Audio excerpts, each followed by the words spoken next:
Hello barattoonni keenya akkam bultanii akkam waaritanii akkam jirtu.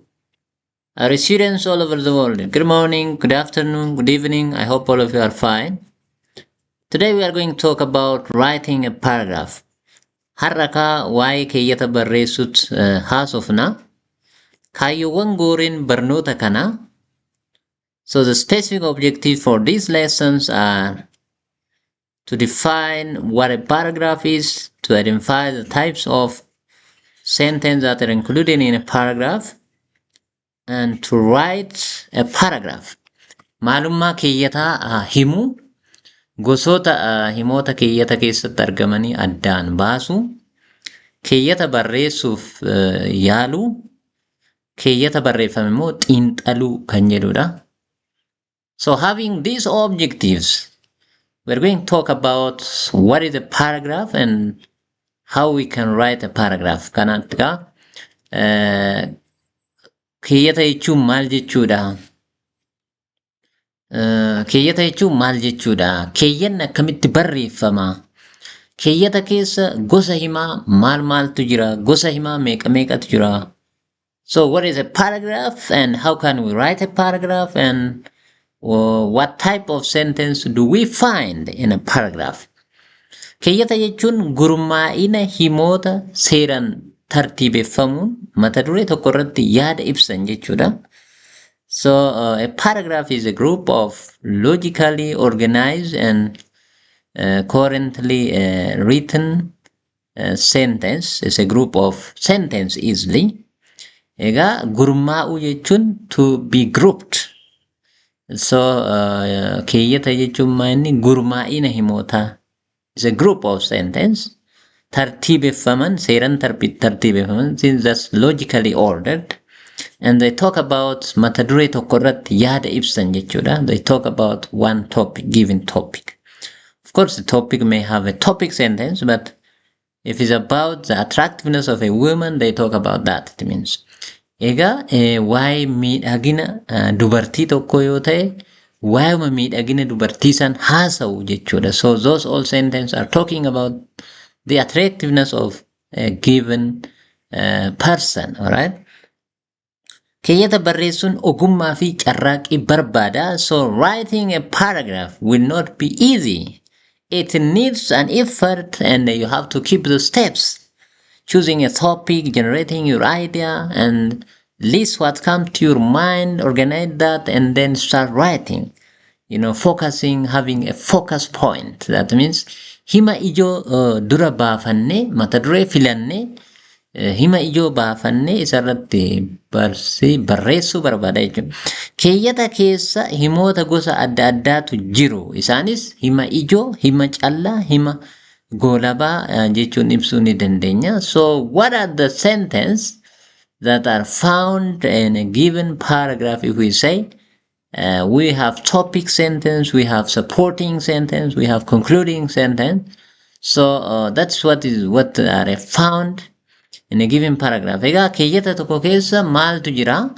Keeyyata barreessuu, to write a paragraph we need to know these things. Kana beekuu barbaachisa jechuudha. Isaan kun maanni keeyyata keessa maaltu jira? Mata duree filachuutu jira. So there is a choosing of a topic. You have to choose a topic, without choosing a topic, having a target, without having a focus, you cannot be able to write a paragraph. That's what I'm saying, my brother. Here, hima ijoo qopheessu, preparing topic sentence. Hima callaa qopheessu, so we have to have a supporting sentence following the topic sentence. Hima goolabaa qopheessu, after we have talked this about this and that. So we are going to conclude, there should be concluding sentence. Kanaaf hima ijoo, hima callaa, hima goolabaa tu jira jechuudha keeyyata keessa. So keeyyata keessa maaltu jira? Mata duree filachuu jira, hima ijoo qopheessu jira, hima callaan deeggaru jira, hima goolabaan qopheessutu jira. Himoota kana immoo walitti qabsiisuu barbaachisa. So this sentence in a paragraph should be coherent enough. That means they should be connected together, and so they make the idea flown from one to the other. Himoota kana immoo walitti qabsiisuu barbaachisa. Wal qabsiiftonni ni yaadattu. Fi garuu akkasumas kana malees kanaafuu yookiin these all are connective transitional words conjunctions that one need to use in a given paragraph based on the ideas, the nature of the idea. Tokkummaa himootaa eeguu. So tokkummaa means unity. So the unity of the sentence in a given paragraph should be achieved. That's what we are saying. Tokkummaa himootaa eeguu.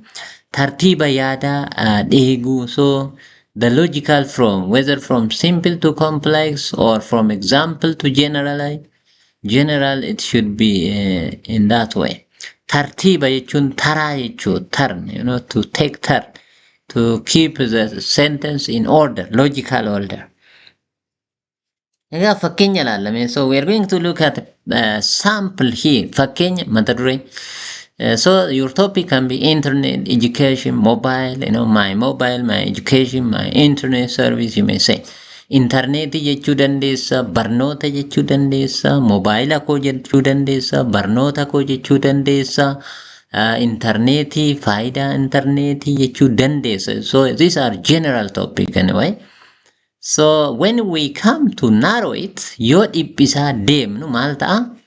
Internet can become to faayidaa internetii, uses of internet, internet utensils, internet services, internet facility, or anything. You can if it has part, you may say internet part, but no part is here. Internet type may be broadband or one data or other. Gosa internetii, faayidaa internetii, meeshaalee internetii. So you may say like this and you may narrow, because that narrowing may bring what? Unity of that things.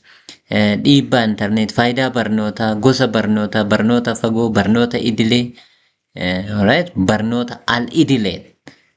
Formal education, informal education, types of education, you may say. Faayidaa mobailii, gosa mobailii, dhiibbaa mobailii, effects of mobile. So you may have any kind of topic, and then what matter is what you have to narrow these topics anyway. Hin dhiphista jechuudha. Mobaayiloo jette mobaayila koo, mobaayila, faayidaa mobaayilaa, gosa mobaayilaa, you may say, and you may narrow. Dhiphisaa deemta. So let me look at the example here. Fakkeenyaaf mata duree faayidaa internetii, the use of internet.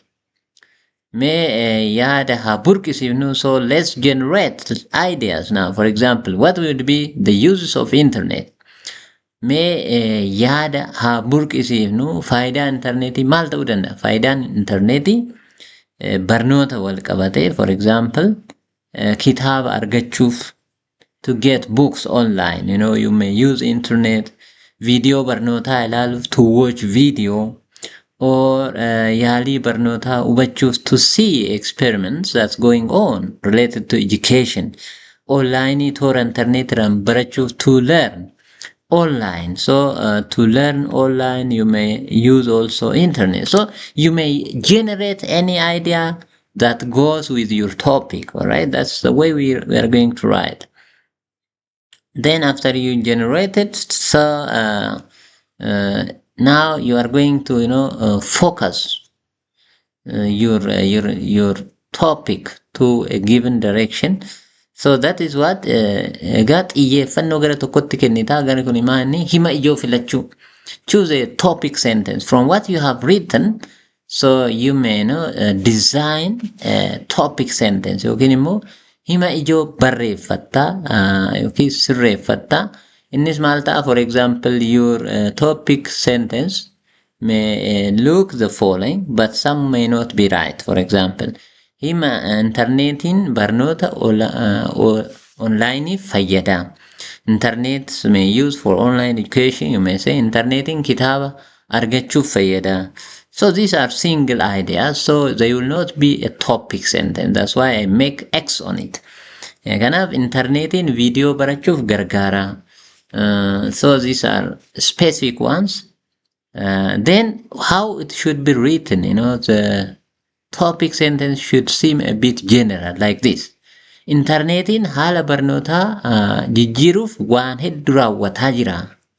So internet is doing a lot of things to change how education take place. So this one need to be supported. You see, it seem a general idea. So that's what we want really. Internetiin haala barnootaa jijjiiruuf waan hedduu raawwataa jira. So this can be a good topic sentence for the topic we have chosen. Or it can be like this. Internetiin addunyaa barnootaa keessatti jijjiirama guddaa fi bu'a qabeessa ta'e fiduu danda'eera. So in the world of education, or when we talk about education, internet brought a very big change and the result. All right, it has brought a big change. So this can be the topic sentence of what? The paragraph that we said about internet or the uses of internet for education. So now we proceed to what? Gara fakkeenya keeyyata barraa'ee kana ilaalla. Keeyyanni barraa'ee kun halluu diimaa, magariisa, cuquliisa akkasiin barreeffamee jira. Maaliifi tokkoffaa diimaan kan barreessine kun maal jedha? Internetiin addunyaa barnootaa keessatti jijjiirama guddaa fi bu'aa qabeessa ta'e fiduu danda'eera. So this one is what? The topic sentence of this paragraph. That means this is the idea of this paragraph. The main idea of this paragraph is found here. What does that mean? Internetiin addunyaa barnootaa keessatti jijjiirama guddaa fi bu'aa qabeessa ta'e fidee jira. So internet brought a big change, a great change in the field of education, it says. Inni jalqabaa means the first one. Akkasumas means the second or also. Kana malees means furthermore or in addition to this. Walumaa galatti means, if you look at the green ones here, if you look at this one, the green one, in the first one, after the first and in inni jalqabaa means the first one. Akkasumas means also or, kana malees means in addition to the above. Walumaa galatti means these are anyway, in other way, they are connectives.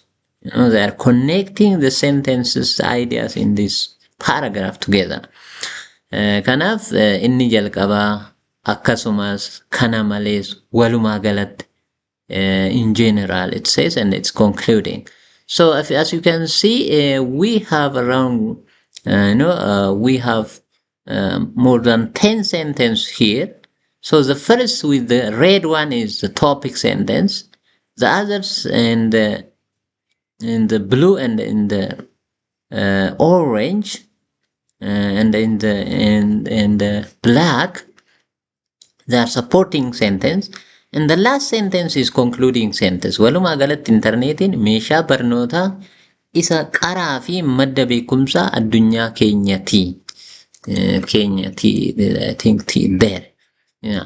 So the first one talks about that internet brought a big change, so it seems general.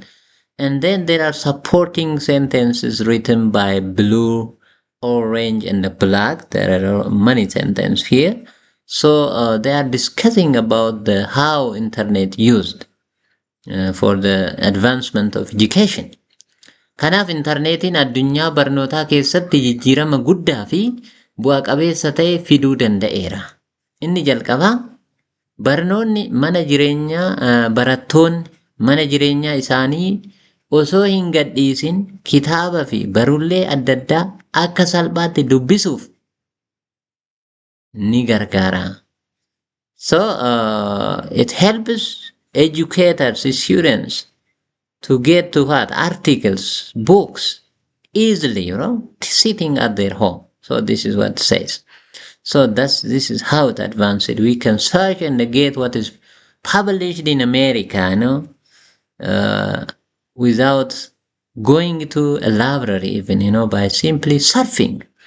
Madda beekumsaa daangaa hin qabne waan ta'eef mata duree barachuu barbaadan hunda irratti odeeffannoo bal'aa nuuf kenna. So is very much resourceful. Madda barumsa daangaa hin qabne. It has no boundary, so you can learn by collecting odeeffannoo bal'aan of kenna. It gives us much information. In a source of knowledge also, it said. Akkasumas means in addition or also barnoonni online e-learning.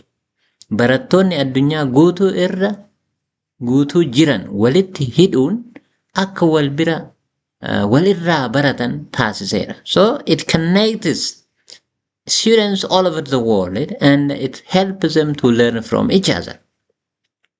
So this also supports how internet helped in advancing education.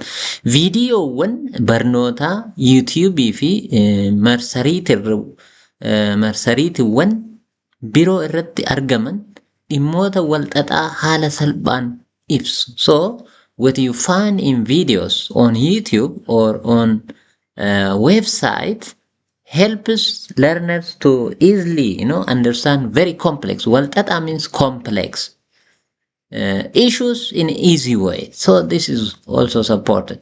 Kana malees means in addition to this, qorannoo hojjetamuuf raagaaleen dabalataa saffisaan akka argaman gochuu keessatti iddoo guddaa qaban. So for the researches that have been done or that are going on, it helps to get what? Additional information easily. Sorry. Barattoonni hojii garee group work yeroo hojjetan fageenya irratti ta'anii walii galuuf internetiin filatamaadha. So it connects students sitting in a distant place to have a group work to work together. Galmeen barnootaa fi qorumsa adda addaa karaa internetii kanaan waan raamatamuuf yeroo fi humna qusatu. So registration take place on internet. And also, tests, online tests like competence tests takes place online. So this makes education very easy. Barnoonni ammayyaa modern education internetiin malee yaadamuun isaa baay'ee rakkisaa ta'aa dhufeera. So modern education is going to be done through internet. So it's going to be difficult if we forgot about internet. Said. Walumaa galatti in general, internetiin meeshaa barnoota isa qaraa fi madda beekumsa addunyaa keenyaati. So internet is what? A very important tool, sharp tool. And that's a source of knowledge for our world we are in, it says. So this is about the paragraph. What I want our students to focus here is that in a paragraph, we have three types of sentence. Egaa hima keeyyata keessatti hima gosa sadii qabna. Inni tokkoffaa inni hima ijoo. Usually come at the beginning. That's topic sentence. What comes next are what? Supporting sentence that support the main idea. Hima ijoo san warra deeggaran. Hima callaa yookiin immoo hima deeggartootaa jechuu dandeenya. Maal deeggaruu? Yaada hima ijoo keessa jiru san deeggaru. They support what is in the topic sentence. The other one is what? Concluding sentence. The concluding sentence or himni goolabaa is the other version of the topic sentence or hima ijooti. Inni kunikaa garagalchuma hima ijoo saniiti jechuu himni xumuraa yookiin immoo himni goolabaa. So the concluding sentence is the other version of the topic sentence. So when you think of a paragraph, writing a paragraph, so a paragraph may have 1 to 10 sentence and is a group of sentence and it talks about one thing. So here we talk about the uses of internet, not about the utensils of internet, not about the types of internet. Here we are talking only about what? The uses of internet for education.